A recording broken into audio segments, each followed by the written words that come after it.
Hear ye, hear ye. The Chief Justice and Justices of the Supreme Court of Michigan. All persons having business before this honorable court are admonished to draw nigh and give their attention, for the court is now sitting. God save the United States, the state of Michigan, and this honorable court.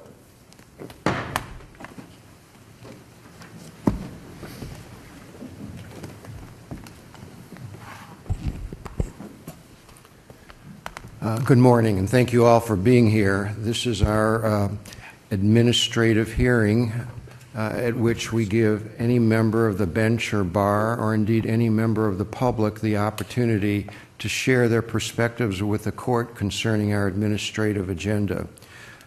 We take your thoughts seriously, we take your writing seriously, and they are all a part of our consideration when we weigh in and decide where to go on our administrative agenda. So we very much appreciate those who've contributed to these proceedings. I must say, though, that we do have quite a number of people who are testifying this morning, and we do have a 3-minute limit. I wish we had a little bit longer opportunity, but we have a 3-minute limit, and we're going to attempt to be fairly rigorous in upholding that limit. So I hope you'll understand that, and we will now proceed. The first item we have is ADM file number 2002-37 and 2018-20, which pertain to proposed amendments of our court rules regarding fee waivers for indigent individuals. We have 3 speakers, and first one will be Judge Julie Reinecke, representing, I believe, the Michigan District Judges Association.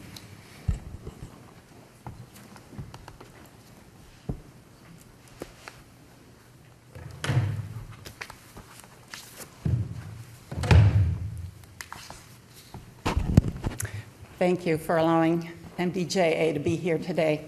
I do think this court rule and the history of its development is a good example of how things work well when a lot of different voices and minds are contributing.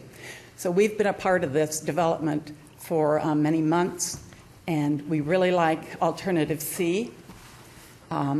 So we encourage you to adopt all the difficult parts of Alternative C, but there are 2 things that I'm here primarily representing our clerks, because we think there are 2 things in this that do little or no good to justice, but do make extra work for them.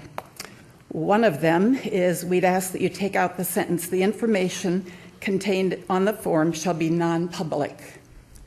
I anticipate the form requesting this to be very similar to the form that we always see in our public files in civil cases asking for installment payments. It asks for income, debts, and assets. No Social Security numbers or anything very personal.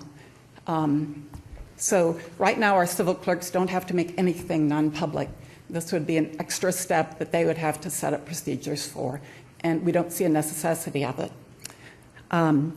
The criminal clerks do have to make things some non-public, but those are forensic analysis, substance abuse disorder analysis, fingerprints, victim information, things that logically should be non-public, but we don't think this very basic income, asset, debt information needs to be non-public. Also, the criminal clerks, or the criminal files, have a form that's in there very frequently asking for court-appointed counsel. That is a public form, and it asks for basically the same information. And if our decision is challenged, it's going to go on the record, and all of this is going to be public anyway. The second thing we would request is that the phrase "within 3 business days" be deleted from the first sentence. I understand that the filing date of these papers, of the original suit, would not be delayed if someone filed a request to waive fees. But having it signed by the judge within 3 days is going to put a burden on the clerks to get the mail handled, the files set up, the things to us with a deadline that we don't think is significant in the way the case is going to go forward. Many times it would be signed in 3 days. We have piles like this appearing every day or two in our offices. If we didn't keep up with them, we would be deluged in orders to sign from civil, criminal, probation, letters from the jail, and so forth. What's a reasonable amount of time? I don't see why there should be a deadline, because there isn't a deadline for anything else. I haven't heard anyone complaining that district judges don't stay on top of their files, because if we don't, the whole system's going to slow down. We need to keep those things moving, but I think a 3-day or a 10-day deadline really has no meaning if you're a responsible judge, like almost all of us are, and we want justice to be efficient. A lot of these are probation violation notices that have to get out quickly. We don't usually pick and choose. We just sit down with our piles and wade through them. So it's going to take extra attention from the clerk, and they're going to have to catch us in the office within those 3 days, not on vacation, or have another judge sign it, but I think most of us prefer to be involved in our own cases. But Judge Reineke, to follow up on what Justice Vivianos just said, we have many deadlines in the law, not because judges are irresponsible or not attending their duties, but simply to move the process along in as expedited a manner as we reasonably can.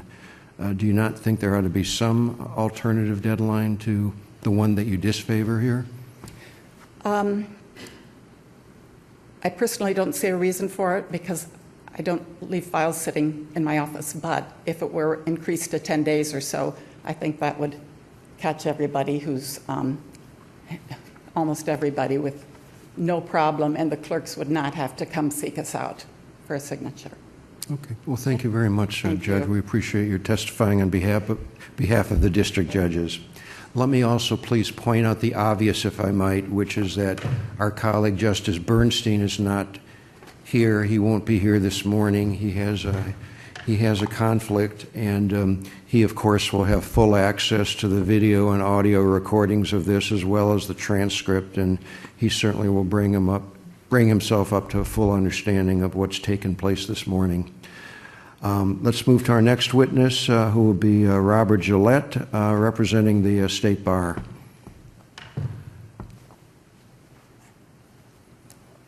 Thank you, Mr. Chief Justice. May it please the court. My name is Bob Gillette. I'm the director of the Michigan Advocacy Program. I was the chair of the State Bar Work Group that developed Alternative B and then Alternative C, and I'm testifying today on behalf of the State Bar. The Bar Work Group was formed in response to multiple ongoing concerns raised by legal services advocates and others who've observed or assisted pro se litigants as they struggle with the current system. I thought I'd just kind of explain how we got from B to C.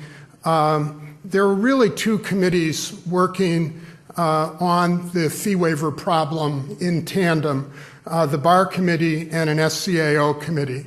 We had an SCAO staff person on the Bar Committee and really appreciated her input on that committee, but we understood that the SCAO work was primarily focused on the e-filing process.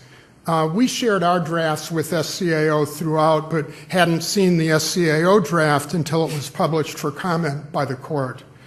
Our reaction to the SCAO draft was very positive. We don't see a conflict between alternatives A and B and published by the court. We see them as complementary. We see the SCAO draft as focusing on how fee waivers are handled administratively and in the to-be-implemented e-filing process. The Bar draft focuses on substantive guidance. What are the standards? What are the rules for determining whether a given application should be approved or denied? Alternative C is meant to adopt all the procedural changes that were contained in the SCAO draft in Alternative A, and also retain the clearer substantive standards that the Bar proposed in its original Alternative B. And in the materials, there's the August 20th letter from Janet Welch that includes a side-by-side, and you can kind of see how all the procedural things were just kind of adopted by the Bar in Alternative C. Our main goals throughout the process, but especially in developing Alternative C, were to encourage consistent practices across the courts, to improve the administrative efficiency for judges, for court staff, and for litigants, and to increase access to the court system for very low-income persons, especially those who are appearing pro se. Each provision of the rule is meant to respond to a troubling practice that's occurring in one or more of our courts. And we think that the court and SCAO share the goals that were really the bar goals in developing this proposal. Mr. Gillette, can I interrupt you for a second? Sure. We got a late-breaking comment from MJA yesterday letting us know that they unanimously oppose A, B, and C.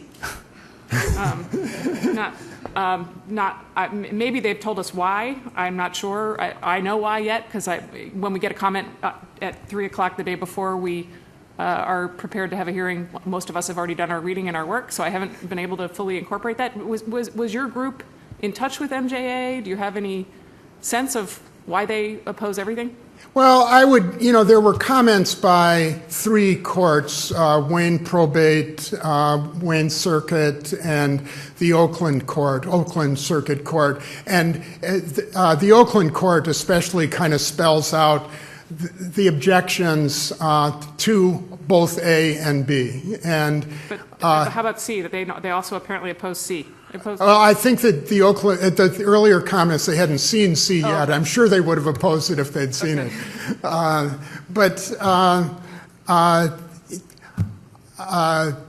do we make of that? I mean, I understand that MDJA is probably slightly more relevant in terms of how these things are processed, but what do we make of MJA's opposition to? Well, I think that it's somewhat just resistance to change. It's hard to see MJA as committed to a process because the problem is there's not a consistent process, of course, across the courts. And so, to the extent that it is going to change things about how court clerks and courts process these, and every change is a challenge and is an administrative adjustment, that's kind of my read of the Wayne and Oakland comments. Okay. And e-filing is going to be a big change, and yeah, some of us accept that. Well, Mr. I haven't read the comments either, but in the district courts, the clerks tend to work more cooperatively with the judges, as opposed to sometimes there's conflict in the larger communities between the judges, the court, and the clerk, which is a separate entity. And I wonder if that has anything to do with their opposition. It could. I mean, it's very, I'm really reluctant to kind of speculate on what MJA is thinking since I haven't spoken with them personally or seen their comments. But definitely that's a dynamic in the court system. The clerks have a constitutional role, and they try to protect that role. And sometimes there's conflict between the circuit court and the clerk on how that works out. Right, but luckily the court rules really direct how procedures happen in our courts, and so this court, through this rule, has the opportunity, again, I encourage you to listen to everyone, but has the opportunity to address that. Well, thank you, Mr. Gillette. We appreciate your thought. Maybe you can put together very quickly an alternative D before they oppose it. Thank you very much. Thank you very much. Our last witness on this same matter will be Rebecca Shimke, representing the Michigan Poverty Law Program. Good morning. Thank you very much. I'm here also on behalf of the Legal Services Association of Michigan, which is the group of the 13 largest civil legal aid programs in the state of Michigan. My role with Michigan Poverty Law Program is as a family law specialist, where I have had an opportunity to talk with a number of other family law legal services attorneys over the years, and particularly about the current process with the fee waivers, which frankly, in my experience representing clients, has been an affidavit that I've filed in every single case. of a family law case. And essentially what I'm here to say is to ask the court to also support alternative C, because I think it better addresses the underlying concern, which is why this proposal, the proposed amendment is before this court, which is to increase and improve access to justice for indigent clients. And I want to just take my time to talk a little bit about some of what I've heard about some of the current practices that have been going on across the court and some of the ways in which legal services attorneys have responded. And so many of the practices do indicate what the previous speakers have talked about, which is an inconsistent practice from court to court. So some of the things I've heard about is courts requiring additional documentation besides just the affidavit, including current photo ID where an address matches the address on the pleadings, current proof of public assistance, an award letter from DHHS, which isn't always easy to get, pay stubs or tax returns to indicate proof of income. And there's always a question about whether this documentation becomes part of the record or not. It's difficult for attorneys sometimes to get this information. It's even harder for self-represented litigants to meet these standards. In one large jurisdictions, attorneys take all fee waivers to the chief judge, where they wait until the chief judge is available to review the fee waiver. Depending on the docket, sometimes that's a long time. In that same jurisdiction, the fee waiver is valid only for the day in which it's signed. So if the attorney or the self-represented party doesn't always also have pleadings ready to go, they have to start all over on another day. The other concerns I've heard from legal aid attorneys are some of the reasons why fee waivers have been denied, which are contrary to the statute, and which I believe that Alternative C will help address by setting clearer guidelines.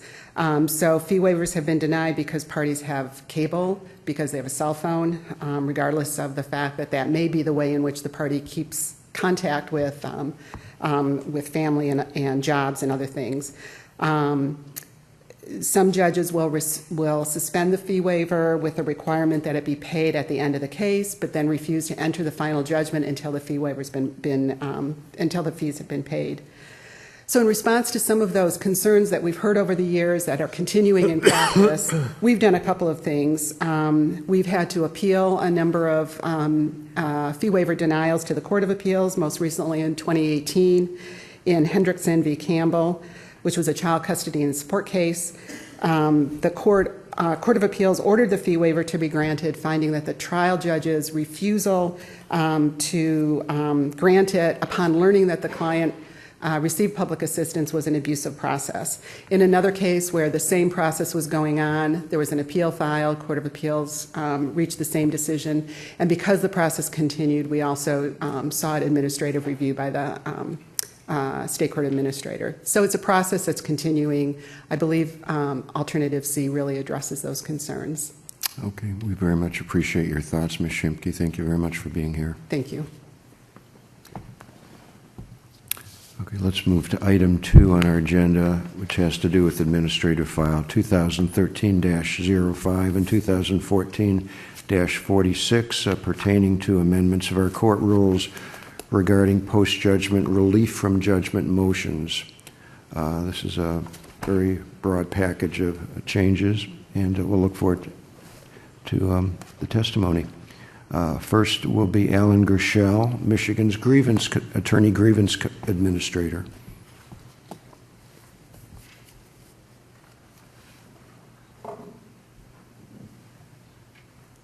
Good morning, Mr. Chief Justice. May it please the Court. Alan Gershell, Grievance Administrator on behalf of the Grievance Commission. We have sent in a letter supporting the changes. Interestingly enough, the Commission consists of 9 people, 3 of whom are prosecutors. And we did discuss this at length, and the Commission unanimously was in support of the change. We get probably the biggest complaint we get every year comes from defendants. Out of the maybe 2,000 complaints a year, a substantial percentage are from defendants. Now, it typically involves the performance of their lawyer, but occasionally it involves the conduct of the prosecutor. And by and large, we're really not in a position to evaluate that. Typically, we'll send it back and say you've got to pursue your judicial remedies. So I believe a procedure in place that would allow the prosecutor to evaluate these cases, specifically direct how it's supposed to be done, when it's supposed to be done, the burdens of proof, is really consistent with the mission of the commission, which is to protect the public. And I think this would go a long way towards doing that. We simply don't have the wherewithal to conduct that kind of investigation. And also, I would add that this roadmap that's being proposed really wouldn't put any burden on us. In fact, frankly, it would be helpful to the process to know that this is out there and prosecutors are evaluating this case and, if necessary, reporting what has to be reported. Mr. Gershell, you have a lengthy history both with addressing ethical problems, and I believe you were a prosecutor for many years. 30 years. Is there anything in this package, package of proposals that you see incompatible with any ethical obligations that prosecutors owe? No, there may be some procedural issues that prosecutors may have in disclosing information. I understand that. But overall, the package is a good one. I think that to require prosecutors, when they become aware of information that may demonstrate actual innocence, have to go through the following steps. I think it's good for the system, promotes confidence in the system, and I don't see, again, I know there are comments regarding the process and procedures, but overall, I think it's a good process, and probably would have recommended it to you, Chief Justice, when I worked for you as your criminal chief many years ago. Are there any further questions? Well, thank you very much, Mr. Gershell. Next witness is Andrew Getz, who's the Appellate Chief of the United States Attorney's Office.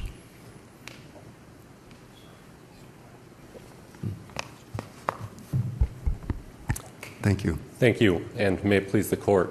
Andrew Getz for the United States Attorney's Office for the Eastern District of Michigan.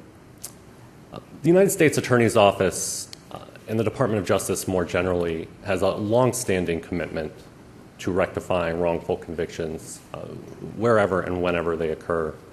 And we certainly embrace the motivation for the proposed revisions to Michigan Rule of Professional Conduct 3.8. The main problem we have with these proposed revisions is that they mandate a type of one-size-fits-all approach that just does not provide us with the flexibility we need to address these issues when they come up in our cases, particularly in some of the complex cases we prosecute. We've identified several of these problems in our letter. We haven't even gotten into some of the problems that might result in, say, national security cases when dealing with classified information. And these aren't hypothetical problems we're raising either. They're based on our own cases, our own investigations.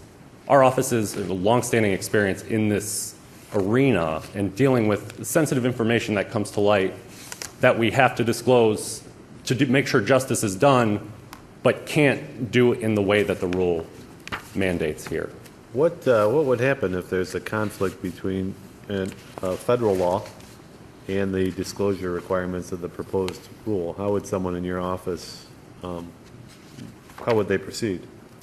And the short answer is we do everything we could to avoid that conflict and try and find an avenue to disclose it as quickly as we could. But ultimately, if they're opposed, isn't the federal law supreme and you have to follow your obligations under federal law first?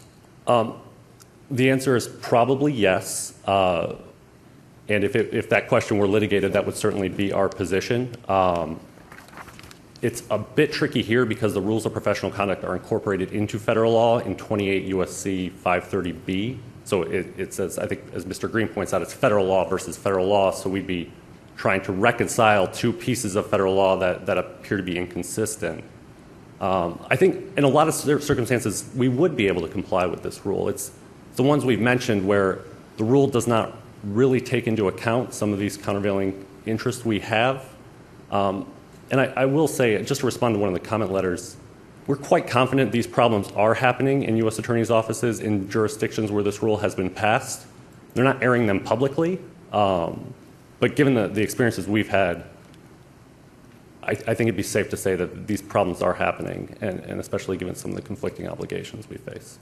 Aren't all federal prosecutors obligated to abide by the ethical and professional laws of their jurisdiction? Wherein arises the conflict in your judgment? Where are you most vulnerable to a tension that might arise in this context?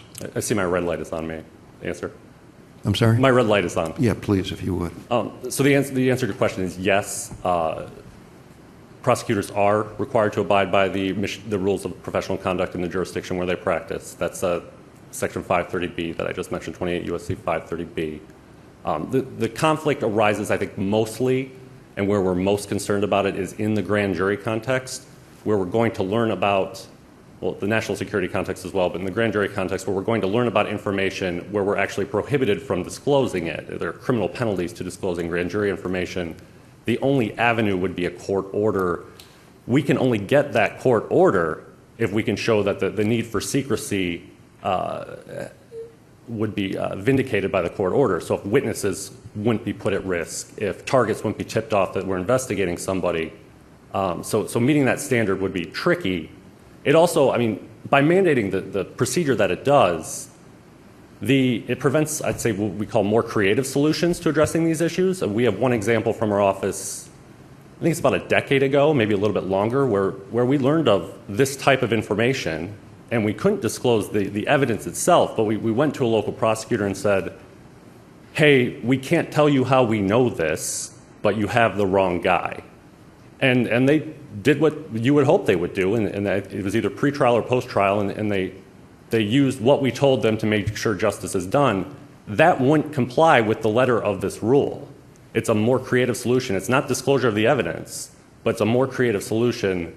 And our concern is that by mandating this type of strict approach, it prevents us from doing things like that to account for countervailing interests. Well, these are all very legitimate concerns you're raising, and we appreciate you sharing the federal perspective here. We certainly are possibly in a situation where we're not as aware of some of the kinds of conflicts that you might identify that we would see coming out of state prosecutors' offices. But we do have a safety valve provision in the rules, of course, that allow a judge to authorize you not to disclose certain kinds of information, don't we? And if there was in the end, if there was a conflict, an insuperable conflict between your federal obligations and the obligations under state court rules, wouldn't the supremacy clause of the Constitution effectively resolve that as well? The answer to your first question is no, and the answer to your second question is yes, and I'll start with the first one. The answer is no, because the rule as written is not you can get a court order to disclose. It's you have to disclose unless you get a court order authorizing you not to. So it's flipped from the situation that I'm talking about. And as far as conflicts between the rules of professional conduct and other obligations under federal law, you're probably right, Chief Justice Markman, that if it came up, that's what our litigating position would be, and we very well may prevail. Our concern is that you usually don't draft legislation or rules that invite that type of conflict. Usually the better course of action is to reconsider the language of the rule to avoid that from ever coming about. And so we just ask the court to take these considerations into approach in looking at the language. Yeah, I can't reasonably ask you to rewrite the proposal, cold, standing here, but what do you have in mind in terms of how we should effectively respond to the concerns that you're raising? Should we put in a provision having to do with federal grand juries in particular, or what exactly should we consider doing in response to the concerns that you've raised? Well, I guess our first suggestion, and this might not satisfy the court, but our first suggestion would be to at least issue this as guidance to prosecutors. I think one of the main problems prosecutors have when they say don't have the resources we have within the Department of Justice is they don't have a timeline or a roadmap for how to address this type of information when it comes to light. So even if this court did not adopt this in the rules of professional conduct, we would urge the court to promulgate this in the State Bar Journal as guidance for prosecutors. So that would be step one. Step two, Pam has put forward a proposed alternative on the 3.8 language. It does not address all of our concerns, and I'll emphasize that. It addresses many of them, but not all of them, so I'd urge the court to look at that carefully. Unless there are any further questions, I'm happy to take them. It appears they're not, so thank you very much for coming here and sharing your perspectives. We appreciate it. Thank you. Our next witness will be Imran Saeed of the Michigan Innocence Clinic.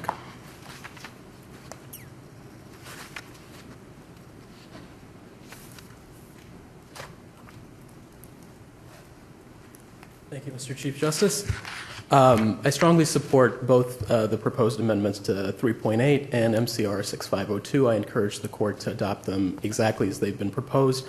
I'll limit my comments just to 6502, and specifically one narrow point, which is the scope and role of that rule. And I encourage the court to keep that in mind as it addresses these proposed amendments, because I think some of the letters in opposition seem to be forgetting that specific role of 6502. 6502 is the first of many requirements that a criminal defendant must satisfy to succeed on a post-conviction motion. It's simply the first gateway rule. No one can be released from prison simply by satisfying 6502. They must also satisfy the underlying substantive legal standard, most likely People v. Kretz.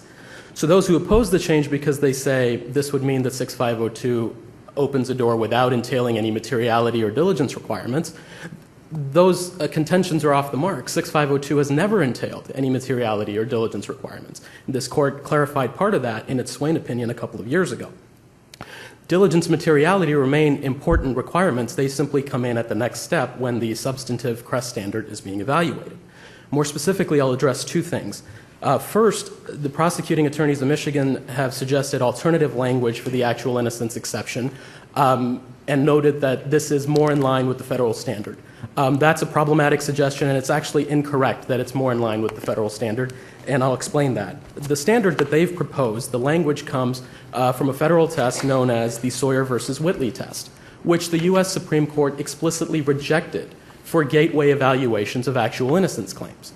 The citation for that is a case called Schlup versus Delo, 513 U.S. 324, where the U.S. Supreme Court rejects the Sawyer versus Whitley test and for gateway actual innocence claims adopts a different test, Murray versus Carrier, which is much more in line with the standard that's currently stated in 6508.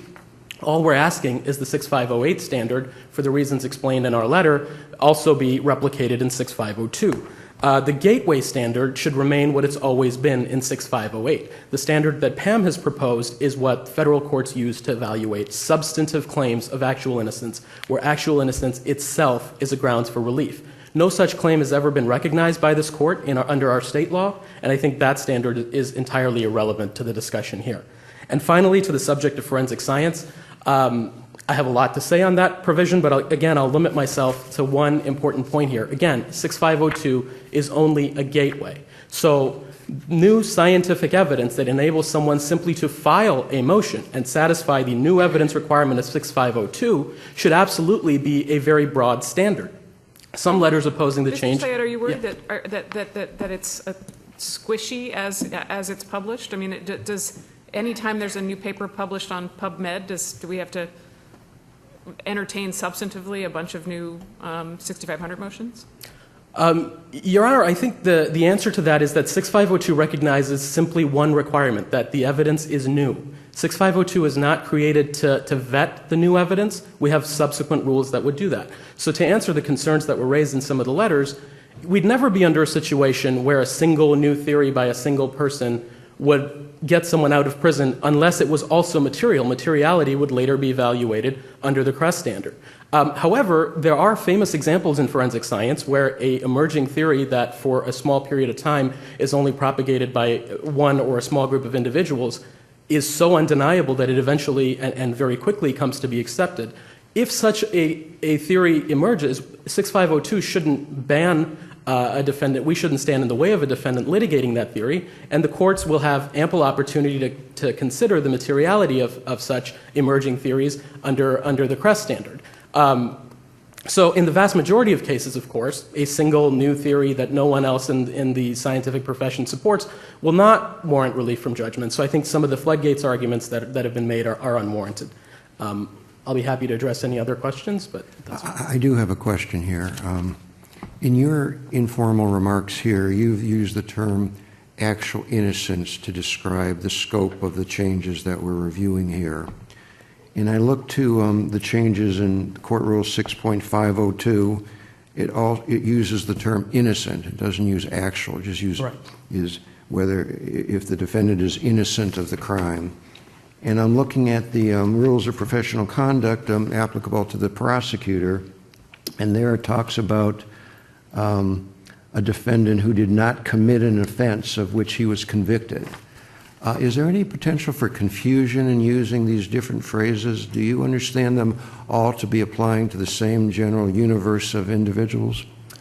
Yes, Chief Justice, I do. And I think in 6508, which is the language you were quoting, where it simply says there's a likelihood that someone is innocent or a reasonable likelihood, I think that by context is going toward actual innocence and not toward legal innocence. If the court felt the need to clarify in adding the language to 6502 that it is speaking only to claims of actual innocence based on fact and not legal innocence, it would be free to do that, of course. Okay, thank you. Any further questions? Okay, thank you very much, Mr. Syed.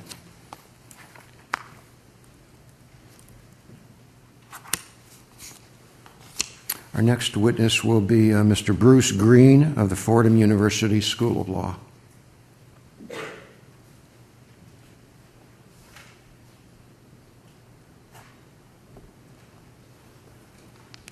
Good morning, Mr. Chief Justice. May it please the court. My name is Bruce Green. I teach at Fordham. I've also been active in the ABA criminal justice section and had a front row seat and was also a participant in the drafting and ABA's adoption of rules, model rules 3.8 G and H, which are what the proposed Michigan rules 3.8 F and G are based on. This has been opposed by some prosecutors, but not all, in various states. It's very different from issues on which prosecutors have been, ethics issues on which prosecutors have been opposed in recent years, because as you've heard, prosecutors basically accept the underlying premise and the principle that prosecutors should investigate new evidence of innocence, and if they become convinced that there was a wrongful conviction, seek to remedy it. But prosecutors in some jurisdictions have some difficulty with the wording. The ABA process was an inclusive one. It included federal prosecutors, state prosecutors, judges, and defense lawyers. In my state, New York, where a version of the rule was adopted, likewise, it was a highly inclusive process. The rule's now been adopted in 18 states, which cover about 40% of the population of the country. And Can I interrupt you right yes. there, Professor Green? I'm sorry. Among those 18 states, how many have adopted or included the safe harbor provision that the prosecutors are some of the prosecutors are recommending here? And do you have any views on whether there's any harm in adopting a safe harbor provision? So the ABA model rule includes in the comment a good faith provision. My state adopted it into the rule. My basic view and that of the folks in the ABA who drafted the model rule is states should be free to adapt the rule to fit their own state procedures to make prosecutors comfortable. We would have no qualms about incorporating the good faith provision into the rule. In general, I'm not advocating for exactly the wording of the ABA rule, but something along the lines of the rule if it doesn't fit exactly with your state process. I guess I want to just jump to the federal, Mr. Getz's comments. There are quite a number of rules of professional conduct that have disclosure provisions, and that, in theory, the same kind of concerns could have been raised about. 3.8D requires pretrial disclosure of exculpatory evidence. Rule 3.3 requires disclosure in ex parte proceedings of evidence contrary to the position of the lawyer. Rule 3.3 also requires disclosure to rectify perjury. There are obligations of candor to the court. These all have to be reconciled with the grand jury secrecy, with CIPA, classified information, with other obligations. My experience is that, in general, prosecutors figure out how to reconcile these obligations. They're not, I don't think anybody would oppose having ethics rules that require prosecutorial disclosure because of concerns about secrecy obligations. I think in this case as well, to the extent that the McDade Amendment doesn't trump whatever federal secrecy obligation there is, prosecutors can figure out how to disclose it. I do have to say, to my recollection, this is the first time that I heard this objection from federal prosecutors. It wasn't raised in the ABA, it wasn't raised in New York, and I don't recall, although I could be misremembering, it being raised in general. So I'd be surprised if prosecutors acting in good faith couldn't figure out how to reconcile their obligation to rectify wrongful convictions with whatever grand jury secrecy obligations they have. And as the court recognizes, there are provisions where you can seek a court order not to make disclosure if disclosure would interfere with an investigation or other obligations. The basic argument of the prosecutors is I don't think they disagree with the value of the underlying principle, but that there would be more harm than good. The ABA's view is to the contrary. 18 states have the rule. The world hasn't come to an end in those states, and I think the anticipated problems are overstated, and unless the court has other questions.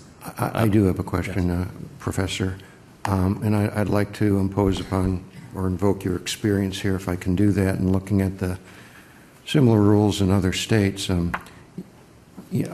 I think well of this measure, and I think it has the potential for bringing a lot of good to our state in terms of identifying the kinds of persons who simply shouldn't be incarcerated. It's that simple. But I do expect that this new rule will be creating a flood of motions for relief from many individuals who are not even remotely factually innocent. I mean, it provides an entirely new avenue for potential relief, and I do expect that we're going to be inundated by these after this rule becomes effective, if it's adopted by the court. I mean, my question is that simply the cost we pay for the benefits that we think are attained by these new rules, or is there some greater, more limiting threshold that's possible to protect the system from being overrun by these kinds of claims? I take it that the claims will go to the grievance committee, and I heard this morning that they get 2,000 complaints from criminal defendants to begin with. I'm not sure that the experience in the states that have this I haven't heard complaints from the disciplinary authorities, certainly not in my state. So I don't know that this will make a significant difference, but I don't think it would add to the burden of the grievance process, because I think they know how to weed through complaints and deal with the ones that are legitimate. So I guess I don't think that the underlying premise is necessarily correct, that there'll be a flood of complaints and because the rule is about prosecutors' obligation to disclose new evidence, it's hard to imagine that there'll be many legitimate complaints that prosecutors knew of new evidence they didn't disclose to me as a defendant.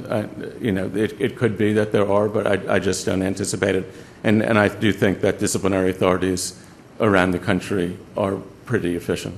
I mean, I'm surprised to hear a little bit what you're saying here. I mean, right now, in order to secure relief, you have to show that there's been a change in the law or there's some significant new evidence. That no longer is going to be the case.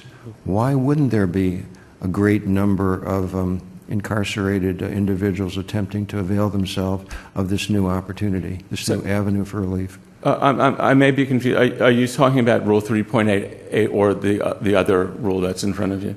Because 3.8 is just a disciplinary rule. It doesn't create an opportunity for relief. I'm talking about the motion for relief from judgment itself. Okay. With apologies, I'm only here to talk about Rule 3.8, which is the ABA, which is based on the ABA model rule. I'm not familiar with the other provisions. So you're focusing on obviously you focused on the prosecutors thus far. I thought I thought your written submission had focused on the larger rule. I hoped I only focused on Rule 3.8, F and G. Okay. Thank you very much. Thank you, Your Honor. Thank you, Professor. Our next witness will be Brett DeGroff of the State Appellate Defender Office. And I might ask you the same question if I could. Sure, Chief Justice Markman. So I think that I don't anticipate that there would be a flood of new motions. It very well may be that someone who was already going to file a motion for relief from judgment and who already could claim new evidence and file a subsequent motion under that provision might now also add in this claim and say, there's also a significant possibility that I'm innocent. But I don't know that there are people who weren't going to file a motion that will now file a motion because of this, and that there would be a flood of them. That's based on my experience and my appellate practice at SATO. That's my estimation of what would happen. Of course, we're all just guessing about that. I think I can't, of course, predict the future. The State Appellate Defender Office does recommend that this court adopt all of the changes in this package. And with respect to 6.502G2, I want to touch on just a couple of points that were made in opposition in the public comments. One that I wanted to address was the question you already asked me, Chief Justice Markman. And also as to that, even if there were a flood of new issues, certainly in those claims would be some people where there is a significant possibility that they're innocent. And I don't think that we solve the problem, the underlying problem, that there are legitimate folks who have issues that need to be addressed by denying review, not denying relief, but denying review to all of those people. Also, there was a point made in opposition that this would reopen litigation of issues already decided, and that's not right. 6.508D2 prohibits relief on grounds that have already been decided, and this rule wouldn't change or make any exception to that. Also, I wanted to address the suggestion that the significant possibility of actual innocence be replaced by the clear and convincing standard, and we would encourage the court not to consider that. I think it's important, as Mr. Saeed pointed out, that this is a gateway provision. This is not a substantive determination that someone's going to get a new trial. And if you look at how 6,500 motions develop, once the motion is filed, at that point, hopefully, from an actual innocent defendant's perspective, an evidentiary hearing can be granted where additional investigation can take place. A pro se defendant might be appointed counsel at that point.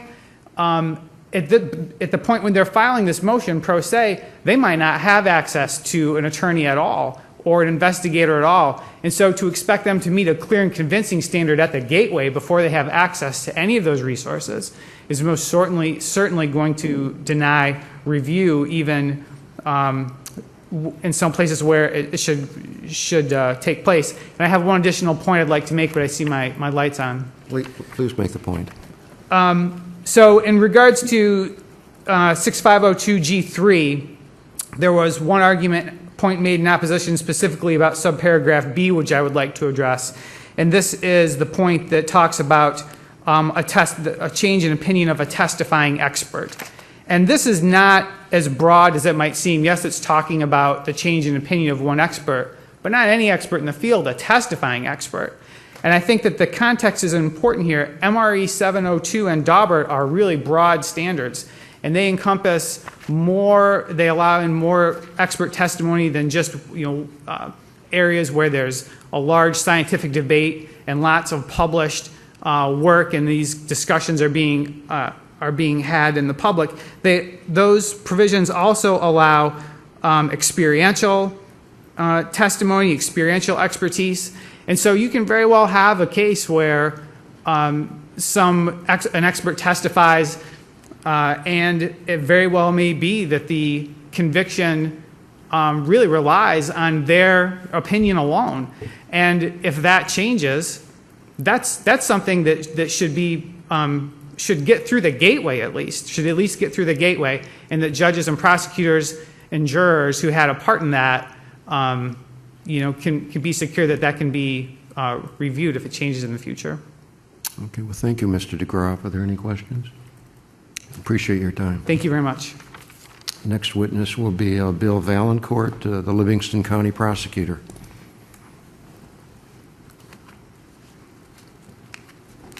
Good morning. May it please the Court. William Valancourt, Livingston County Prosecutor and President-elect of the Prosecuting Attorneys Association of Michigan.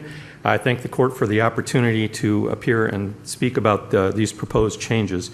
Michigan's prosecutors are dedicated to ensuring that justice is done and that instances of wrongful conviction are corrected. When there is information suggesting that a defendant might be innocent, prosecutors follow up and have that investigated. And when we have determined that an innocent has been convicted, we work to rectify it. So we fully embrace the principles that motivate these proposals. Pam has filed a lengthy comment as to both the 6500 proposal and the ethics rule proposal.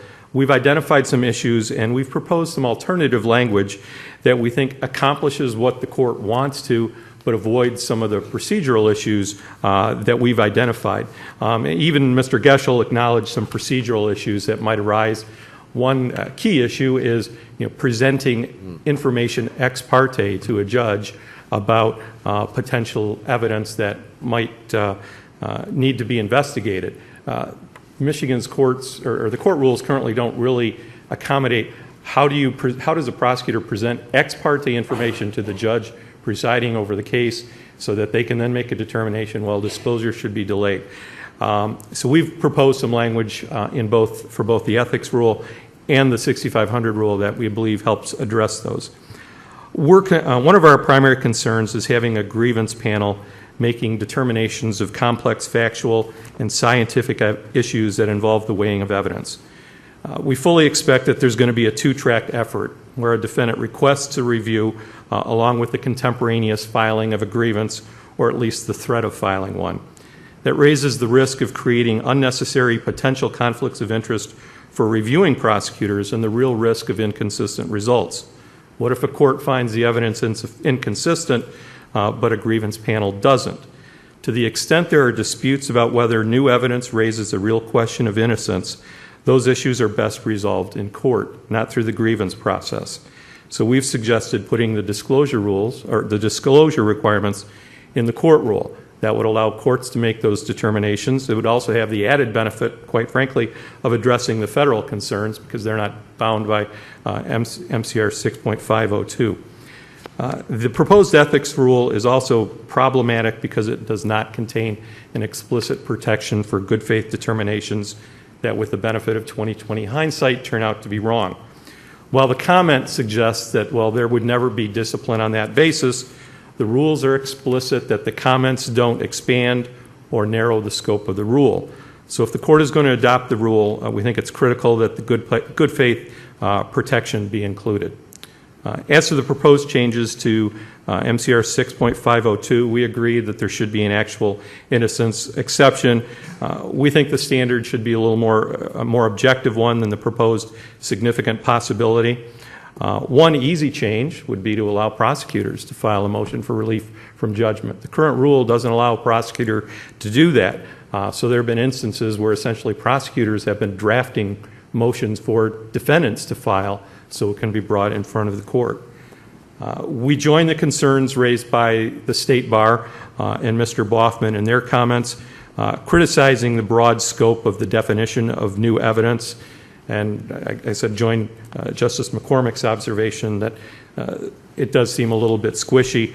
To the extent the court believes that a specific definition of new evidence is required, we think that the proposal by the State Bar is more appropriate. So I thank you for your consideration. I'll invite and take your questions, although I see my time is up. Are there any questions? Okay, well, you've been... Thank you very much. Thank you.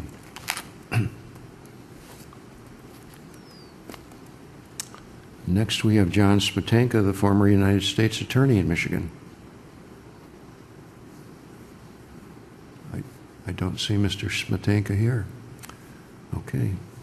Our next witness will be Amanda Tringle, who's with the Western Michigan Cooley Innocence Project.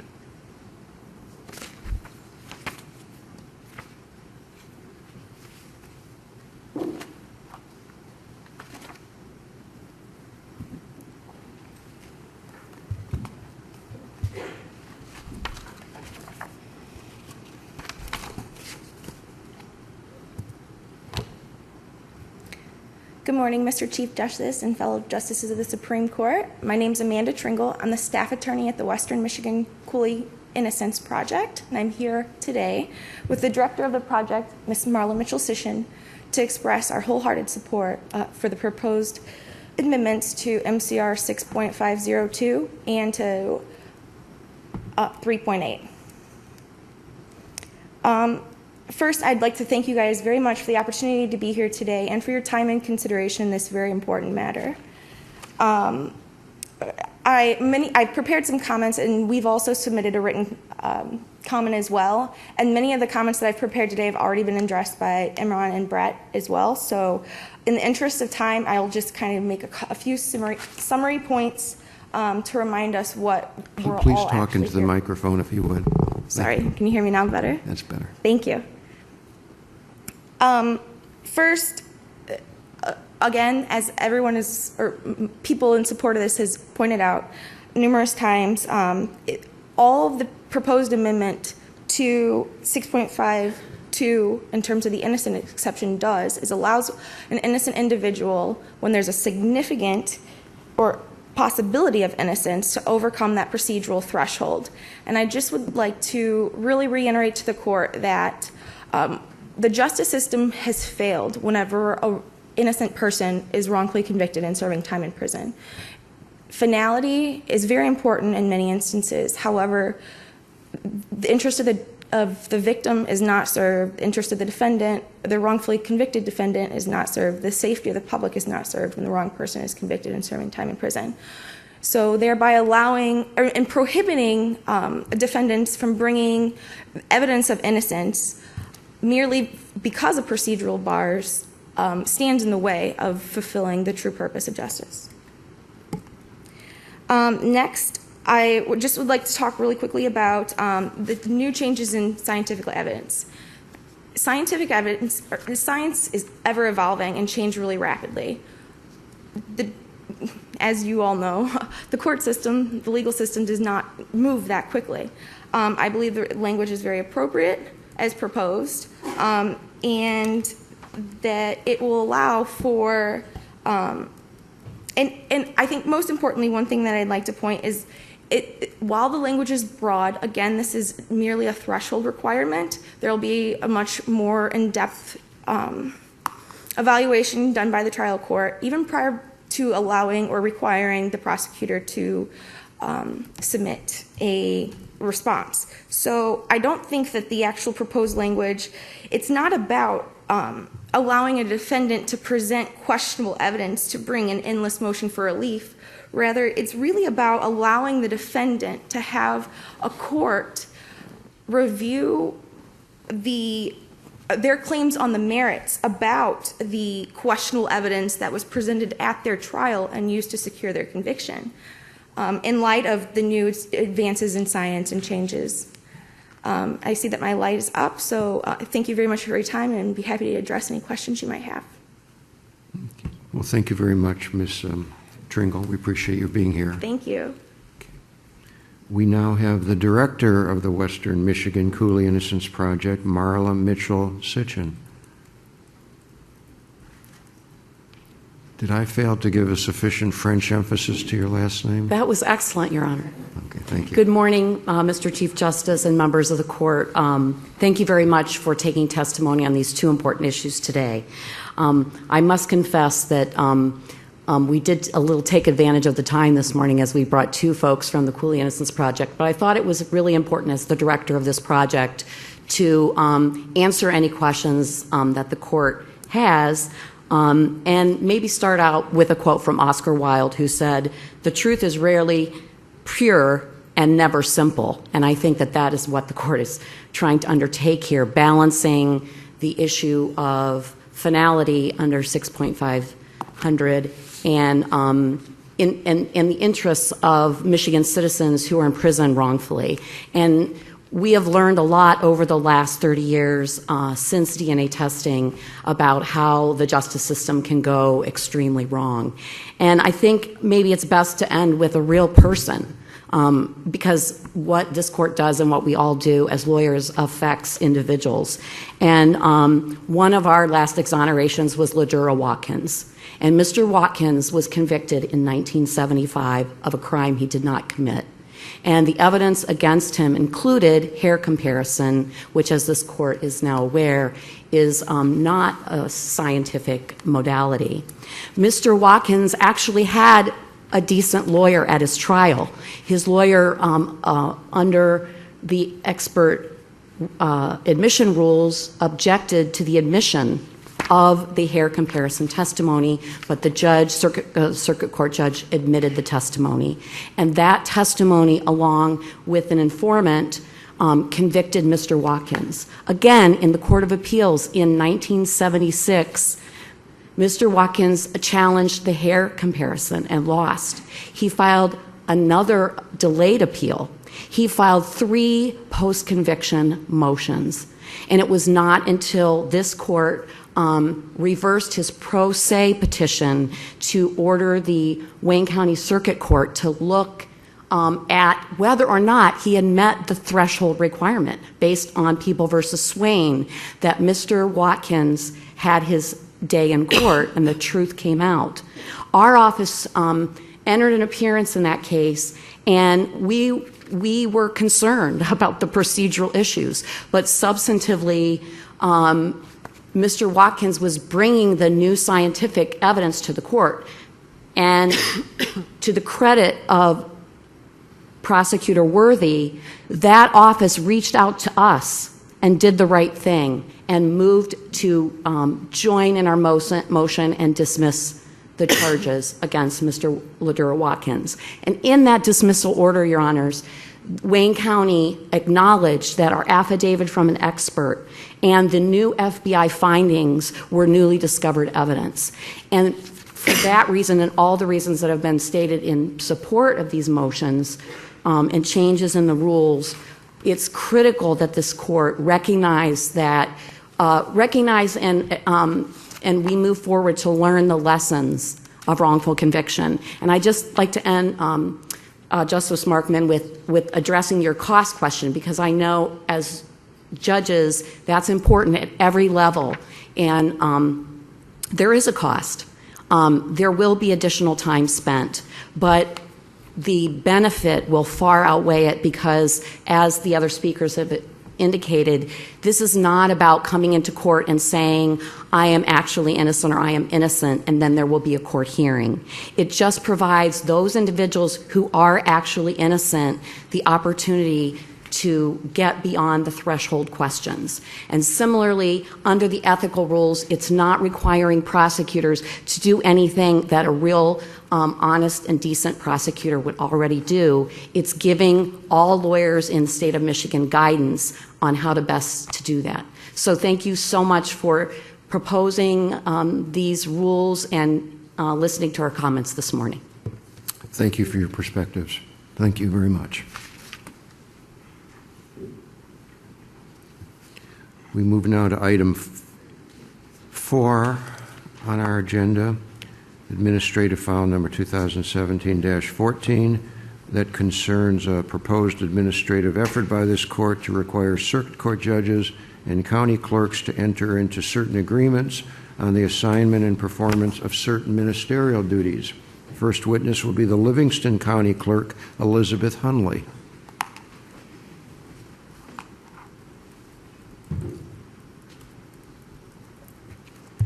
Mr. Chief Justice, may it please the court, Elizabeth Hundley, speaking on behalf of myself and many of the other county clerks in Michigan.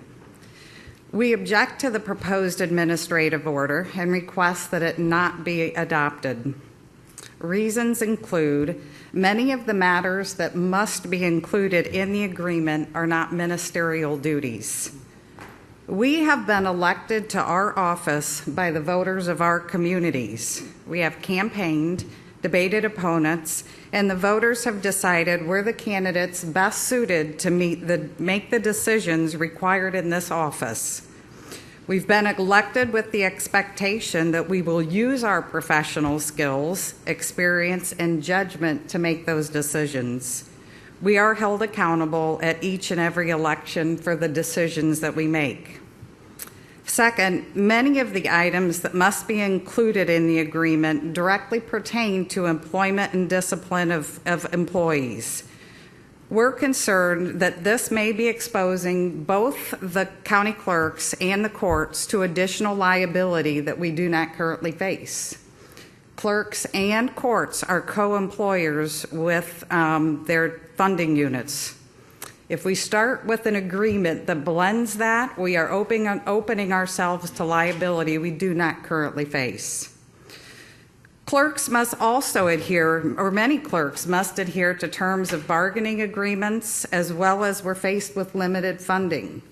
If an agreement can't be reached and it requires funding that we can't attain, then the agreements will not be beneficial. We're also afraid that requiring this agreement may cause conflict where no conflict currently exists. Many of my county clerks, we don't have conflicts with our chief judges, and we don't want to have that arise. Lastly, we are also concerned with the harm that may result to the public. One of the important principles underlying our government is the separation of powers. By separating governmental powers, we better avoid corruption. It's the county clerk that keeps open their ever-watchful eye to ensure that integrity of the court file is preserved. We adhere to following the court's rules and guidelines that are presented by this court. If judges have a voice in how we staff and who we staff our offices with, and county clerk employees cannot perform with the autonomy necessary to report problems to the clerk without fear of appraisal. Some issues county clerk staff have brought to the clerk's attention include a judge or their staff backdating orders, a judge or their staff removing items from files, final proofs being taken on a case where the summons had expired and no service had been effectuated. This is just a small sampling of where clerks step in and assist the court in correcting itself. If the separation of powers becomes too blurred, an abuse of discretion is allowed to take place and harm to the public is what may result. We strongly believe county clerks and chief circuit court judges, as well as court administrators, must strive for the efficient administration of our courts. However, mandating this behavior in many jurisdictions will not reach that goal. We want to prevent harm to the public. Therefore, we're requesting this court not adopt the proposed administrative order. Ms. Hundley, over the years, it's been my observation that in the overwhelming number of Michigan counties, the relationship between the judiciary and the clerk's office has been a very good one, an amicable one, a productive one. Can an argument be made nonetheless that in those very few counties in which that isn't true, and there are a few, that this might be a meritorious approach to trying to rectify matters? I believe that there are certain counties where an agreement would be beneficial. I'm not sure what drove the timing of this matter. I do realize that there are counties that have a problem with that relationship. Possibly requiring agreement in individual counties but not requiring it at all would be a resolution to that matter. Okay. Any further questions? Okay, thank you very much. We appreciate you sharing your perspectives. Thank you. Okay. Our next witness will be a former jurist of this state, now an attorney with Warner, Norcross, and Judd, Jonathan Louderback.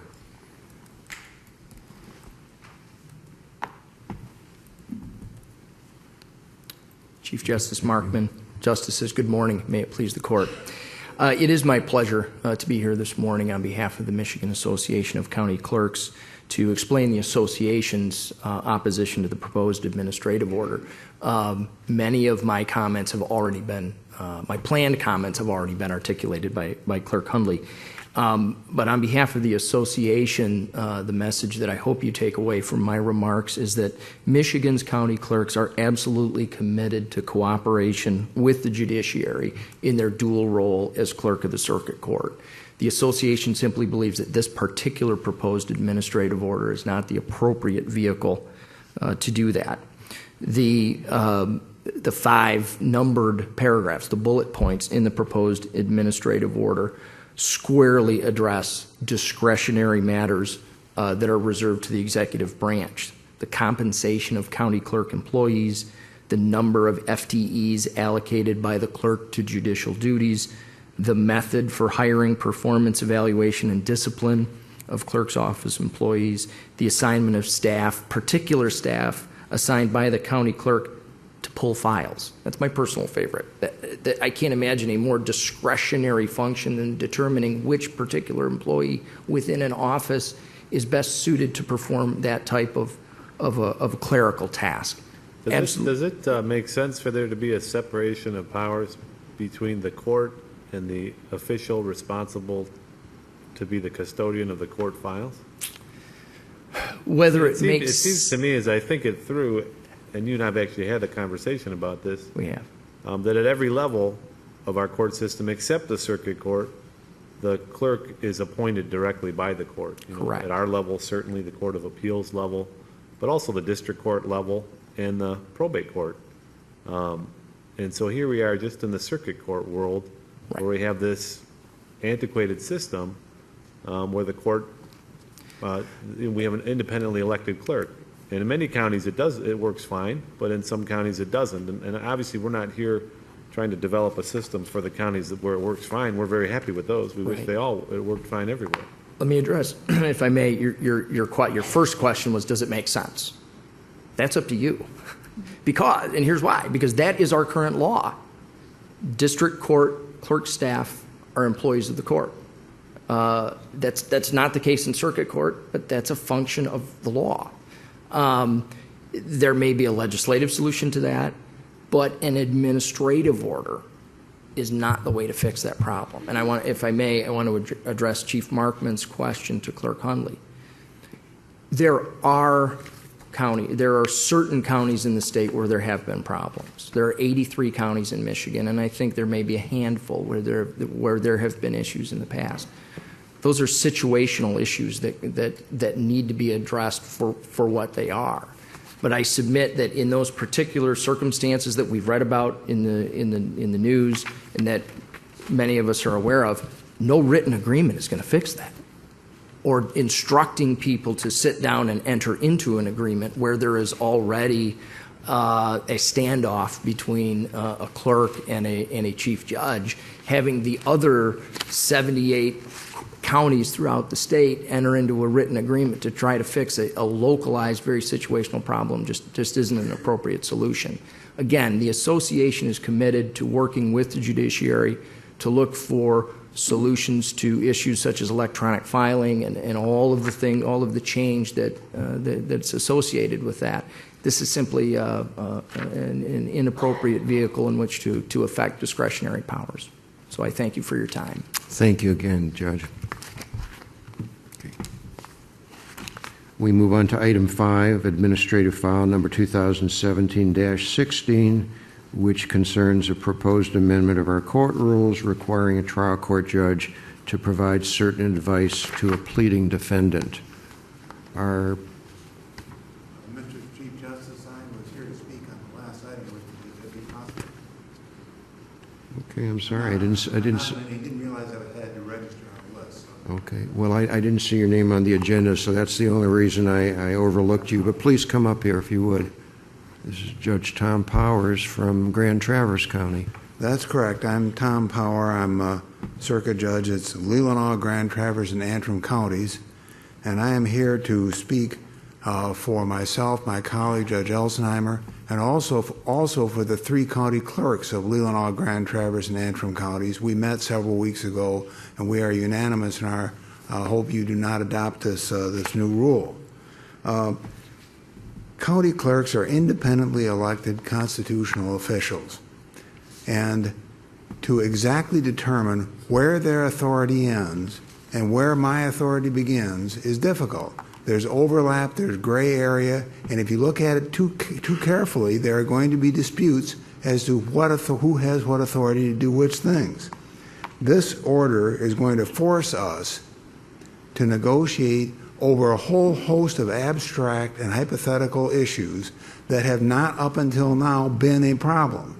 They're out there, they could be a problem, but they haven't been. And now we're forced to negotiate and contest those issues instead of allowing us to, as we have done, when an issue arises, sit down with the clerk, work out what's best in terms of the public, what worked for the clerk's office, what worked for the court, and that has been very successful. I'm not aware I'm 25 years now as a circuit judge, I'm not aware that we have ever even had to have the SCO come in and mediate such an issue. If there were a problem, they're available, and if you can't work it out, that's what lawsuits are for. There's nothing inherently wrong with that. But almost all the time, these clerks and courts can work these things out successfully. Under this order, each side will have to insist upon their rights or risk losing them. Because if you give them up in a written order, which is now approved by the Supreme Court, all of a sudden you can't change it without agreement, and maybe not at all. So each side will have to insist on their rights on each of these hypothetical issues that are going to come up in these negotiations. It's going to force us to have contests with our clerks and possibly damage a good and constructive relationship. An example, the statute requires the clerk to attend circuit court sessions, all of them. I don't need to have them there for all sessions. They have busy work with the things that they need to do, and I can free their staff up. For instance, civil motion days, I don't need them there. I don't need them there for non-jury trials. So we have a working relationship in each of the three counties. It's a little different in each of the three counties, and it works fine. But if we have to write this down, if I don't insist that we have in the agreement that the clerk has to be present, I will lose the right to have them present. The clerks have similar concerns. Of course, the regional administrators, or if you adopt this proposal, are going to be running around the street having to mediate all these hypothetical abstract questions that are going to be argued out in hammering out this agreement. The Supreme Court has administrative supervision of the courts. I think exercising your authority with this particular order will in fact force those of us who work for you, the clerks and the judges, to have conflict between us and fight out on abstract and hypothetical issues. We do not need that sort of conflict between us. This last thing I'm going to say is something I'm sure my three county clerks would not agree with. It would be best if the circuit court had the records function and the clerk function completely under their control with court employees, just as the district court does and just as your court does. But that's not the situation we have. It would require, at the very least, a change in statute and maybe very likely a change in the Constitution. And that's not going to happen politically. So it is better that we have a relationship of respectful equals, and on those rare occasions when there's a cantankerous county clerk that is uncooperative or a judge who is difficult and unreasonable, then those rare occasions, I would say that's when the state court administrator's office, maybe with a judge or a county clerk or two, should go in and help them mediate their dispute. And if it doesn't work out, then they can take the political consequences of going to court and explaining to their public why they're spending tens of thousands of dollars fighting it out over what appears to be a small point. So I would urge you not to adopt this proposal. I appreciate your time, and I apologize for not being properly registered. No need to apologize, but thank you for coming all the way up from down here from Grand Traverse. Back to item number 5. Our lone witness will be Angeles Meneses of the State Appellate Defender's Office.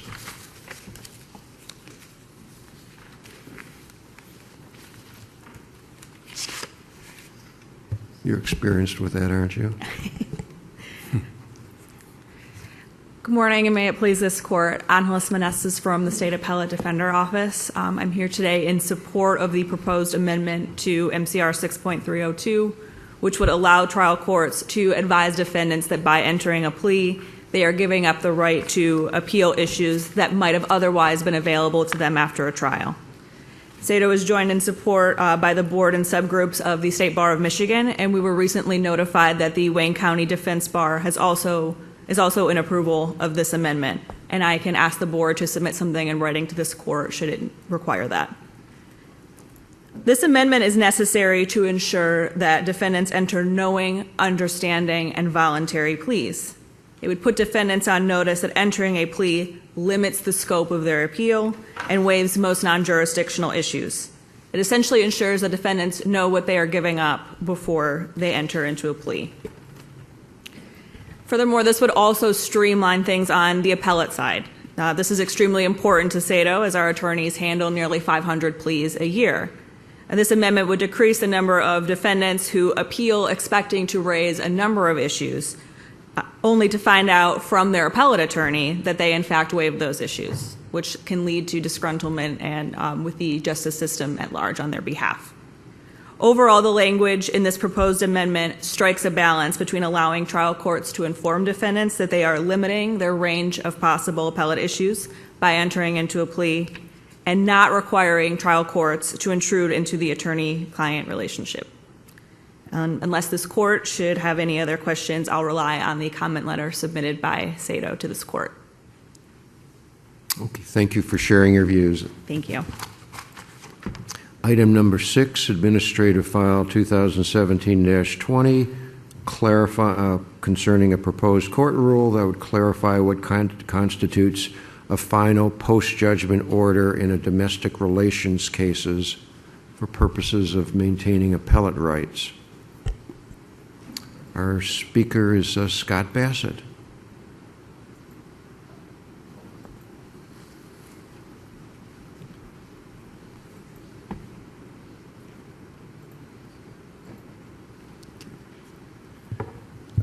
Good morning, Chief Justice Markman, Justices.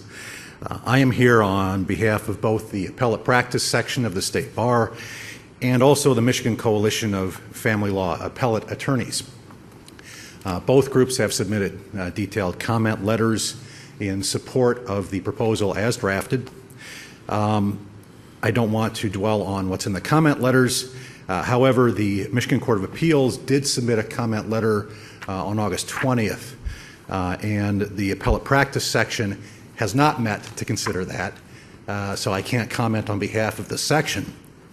However, the Michigan Coalition of Family Law Appellate Attorneys has, so I'd like to respond a bit to the Court of Appeals comment. What they have said is that these post-judgment, particularly parenting time, but also other issues that affect legal custody, such as health care, religious upbringing, school enrollment, are best dealt with as leave apps as opposed to appeals by right. They think primarily because of the speed with which they can be resolved. We don't think that that's the case. There is nothing inherent in the leave app process that is faster than an appeal by right, particularly if the case is classified as a child custody case. The vast majority of child custody appeals, which at least currently are appeals by right, are resolved within a matter of 6, 7, 8, 9 months, occasionally a year. They are expedited on the docket. We presume that cases of parenting time, cases affecting legal custody rights would fall into that same category and would be similarly expedited. The leave app process, of course, and a number of you sat on the Court of Appeals, you file your application for leave, and you often wait 3, 4, 5, I've had some at 6 months before we know if the court's even going to hear the case. If the court hears the case, then there's a new round of briefing, obviously, and we would often have that decision stretched out over longer than a year, sometimes 18 months. So the concern that this is a faster way to do it by leave just doesn't stand up. The Court of Appeals proposed 2 proposals as alternatives. We think they're both unworkable. The first one is actually stricter than the current rule, and it would only allow appeals by right for actual changes in custody, both legal and physical, and not allow an appeal by right from the very important issues that affect legal custody rights, such as school enrollment. I was last before this court almost a year ago when the court held a MOA on the Merrick case. Merrick is kind of an example of why we should have the rule that you've proposed. And it's a case that was originally an application for leave in the Court of Appeals. Leave was denied.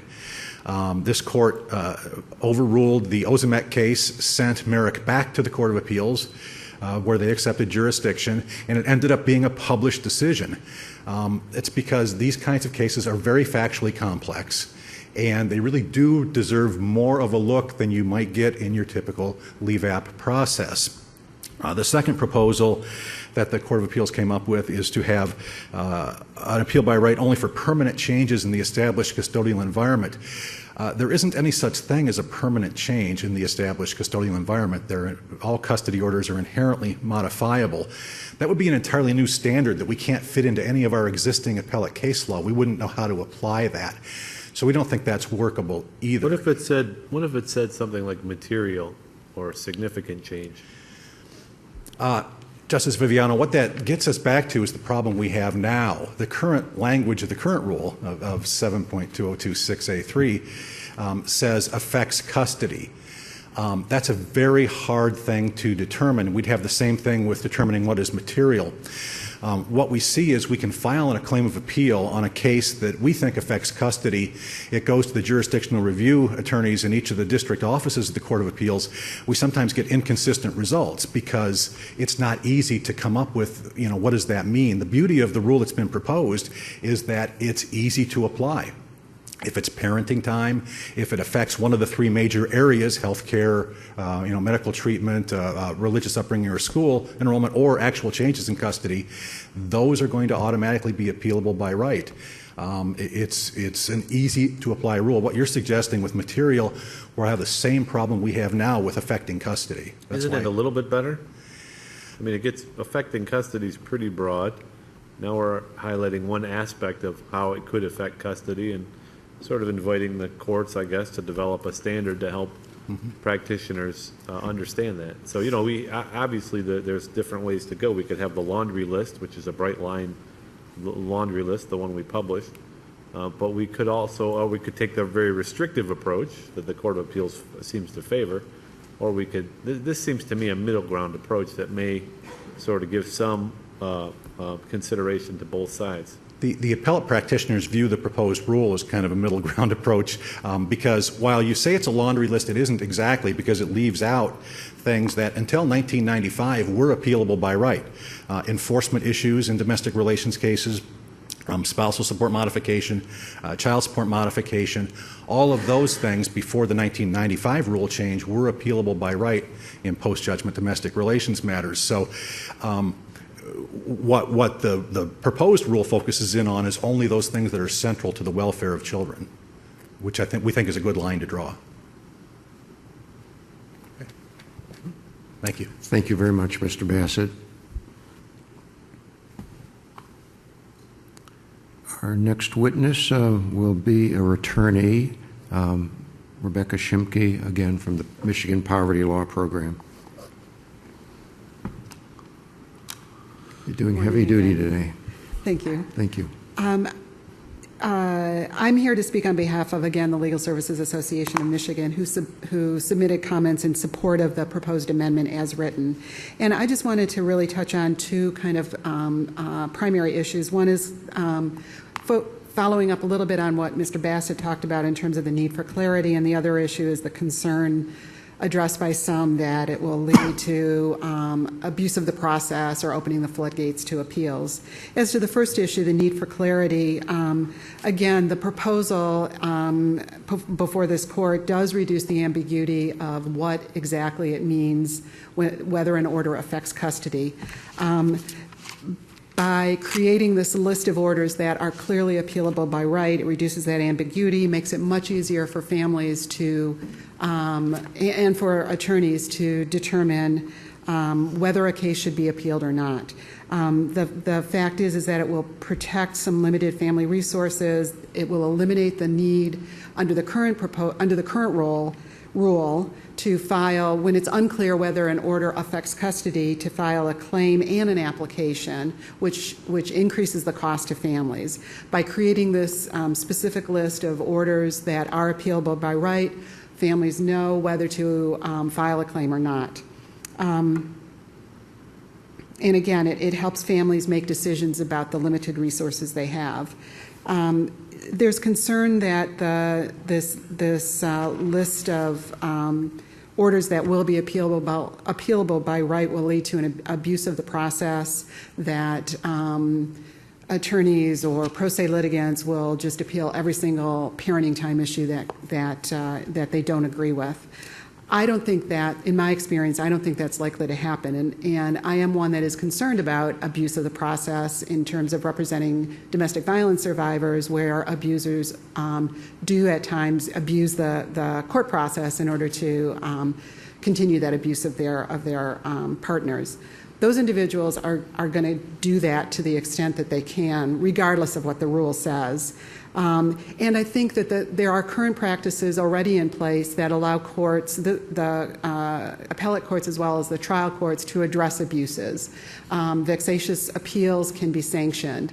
Prevailing parties can get costs and fees. So I think that can be addressed. And I think the fact that these orders affecting or this list of orders that are appealable by right affect important constitutional rights of parents to the care and control of their children, that was recognized by the U.S. Supreme Court and by this court in a number of cases. I think that important policy concern to give families the right to review those important constitutional decisions outweighs the potential increase in cases. And I see my time's up. I'm happy to answer any questions. Thank you again, Ms. Shimke. Thank you. Thank you. Our last item is item number 9, Administrative File number 2017-29, which pertains to an amendment of the Michigan Rural Professional Conduct that would define the professional responsibilities of a lawyer inadvertently receiving documents. Alan Gershell. Mr. Gershell, our state grievance administrator once again. Thank you. Briefly, we would support the adoption of the rule. The only change we would make is add a cross-reference to 2.302B7. The reason why I think that's helpful is that it would provide a lawyer who perhaps inadvertently sent privileged material, would provide a roadmap as to how to go about dealing with that, whether to destroy it, go to a court, secrete it somehow, but at least it gives them some guidance on what to do. I should add, though, that this is, for as long as I've been the administrator, this has not been an issue. I don't recall a single case where this has been brought to our attention that a lawyer who inadvertently received privileged information acted inappropriately when receiving it. So I'd like to think that lawyers kind of work that out between themselves if and when this happens. But again, we would support the inclusion of 4.4 with the cross-reference back to 2.302B7. You're going to waive the rest of your time? I will. Good. Thank you very much. Our last witness today will be attorney at Varnum Law Firm, John Allen.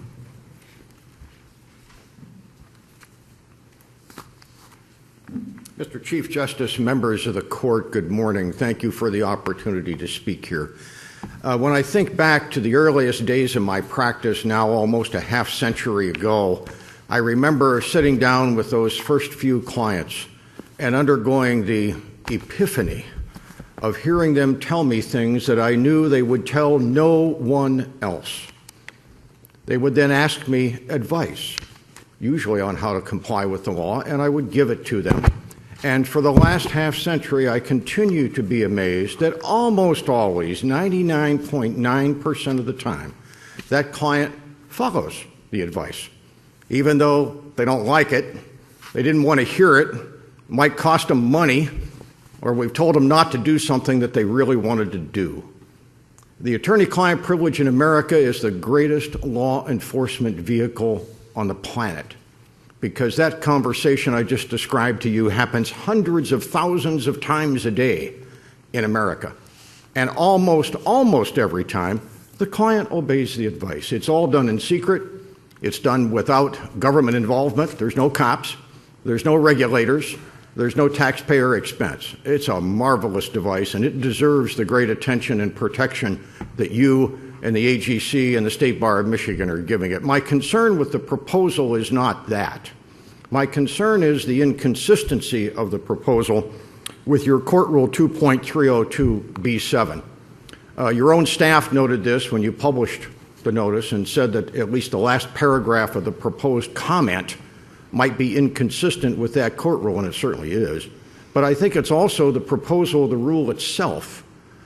In discovery, where this usually comes up in litigation, 2.302 says that the receiving lawyer has no duty to do anything until he or she is notified by the sender that there was an inadvertent production. And that's reasonable because only the sender knows whether there's a claim. Only the sender knows whether there was inadvertence.